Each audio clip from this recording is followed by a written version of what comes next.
Yun mga boss, day 6.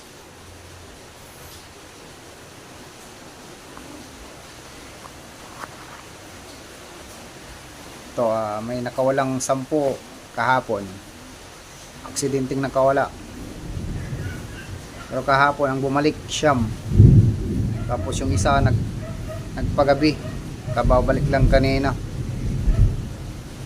Medyo stress sila dahil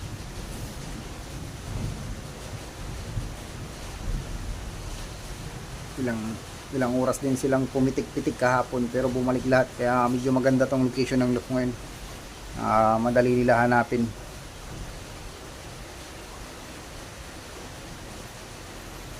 Ito yung kanila.